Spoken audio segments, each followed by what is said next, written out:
ഇപ്പോഴത്തെ മാർക്കറ്റ് സാഹചര്യത്തിൽ അനുകൂലവും പ്രതികൂലവുമായിട്ടുള്ള ഘടകങ്ങളുണ്ട്. അനുകൂല ഘടകം സമ്പദ് വ്യവസ്ഥയുടെ ശക്തിയാണ്. ഇന്ത്യൻ സമ്പദ് വ്യവസ്ഥ പൊതുവെ പ്രതീക്ഷിച്ചതിലും ശക്തമായിട്ടുള്ള സാഹചര്യത്തിലാണ്. ഈ വർഷം ഫൈനാൻഷ്യൽ ഇയർ 27 7% GDP ഗ്രോത്ത് കൈവരിക്കാനുള്ള എല്ലാ സാധ്യതയുണ്ട്.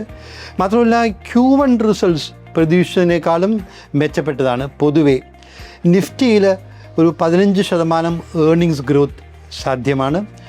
ബ്രോഡർ മാർക്കറ്റിൽ മിഡ് ആൻഡ് സ്മോൾ ക്യാപ് സ്പേസിൽ മിഡ് ക്യാപ്സിലും സ്മോൾ ക്യാപ്സിലും 20%-ലധികം, സ്മോൾ ക്യാപ്സിൽ 25%-ലധികം ഏർണിങ്സ് ഗ്രോത്ത് സാധ്യമാണ്.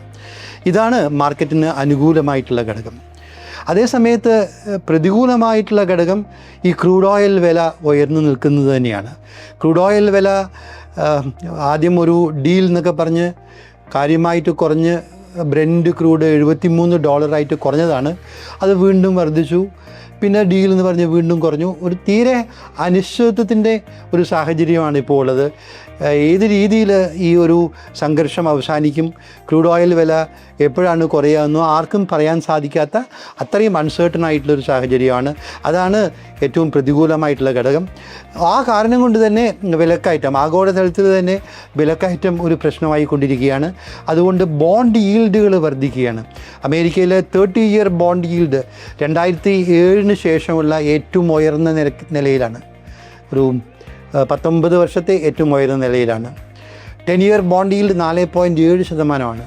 ഇപ്പോൾ ലോകത്തിലെ ഏറ്റവും സേഫസ്റ്റ് അസറ്റ് ക്ലാസ് എന്ന് പറയുന്ന US ബോണ്ടിൽ ഇൻവെസ്റ്റ് ചെയ്യുമ്പോൾ 4.7% റിട്ടേൺ കിട്ടുന്നു, കറൻസി റിസ്ക് ഒന്നും ഇല്ലാണ്ട് എന്ന് പറയുമ്പോൾ സ്വാഭാവികമായിട്ടും പണം കൂടുതൽ പോവുക ഈ ബോണ്ട് മുതലായിട്ടുള്ള ആസ്തികളിലേക്കായിരിക്കും. അതുകൊണ്ട് തന്നെ FII ഇൻവെസ്റ്റ്മെൻറ്റ് വളരെ ശക്തമായിട്ട് ഇന്ത്യയിലേക്ക് വരാനുള്ള സാധ്യത കുറവാണ്. കഴിഞ്ഞ ജൂലൈ മാസത്തിൽ FII ഇൻവെസ്റ്റ്മെൻറ്റ് പോസിറ്റീവാണ്. ഓഗസ്റ്റ് മാസവും ഇതുവരെ ഒരു 19 തീയതി വരെയുള്ള കണക്ക് നോക്കുകയാണെങ്കിൽ FII ഇൻവെസ്റ്റ്മെൻറ്റ് പോസിറ്റീവാണ്. സൗത്ത് കൊറിയയിലെയും തായ്വാനിലെയും ചിപ്പ് ട്രേഡ് കുറഞ്ഞിട്ടുണ്ട്. അപ്പോൾ ഇന്ത്യയിലത്തെ ഗ്രോത്തിനോട് FIIs റെസ്പോണ്ട് ചെയ്യുന്നുണ്ട്. പക്ഷേ പ്രശ്നം ഈ ക്രൂഡ് ഓയിൽ വിലയും ഉയർന്ന ബോണ്ട് പ്രൈസസുമാണ്. അതിൽ വരുന്ന മാറ്റങ്ങളാണ് ശ്രദ്ധിക്കേണ്ടതായിട്ടുള്ളത്. ക്രൂഡ് ഓയിൽ ഗണ്യമായി കുറയുകയാണെങ്കിൽ ബോണ്ട് ഈൽഡിൽ കുറവ് വരും. അത് ഒരു മാർക്കറ്റ് റാലിയെ സഹായിക്കുന്ന ഘടകമായിരിക്കും. അത് എപ്പോൾ സംഭവിക്കും എന്നുള്ള കാര്യം തീരെ പറയാൻ സാധിക്കാത്ത ഒരു സാഹചര്യമാണ്.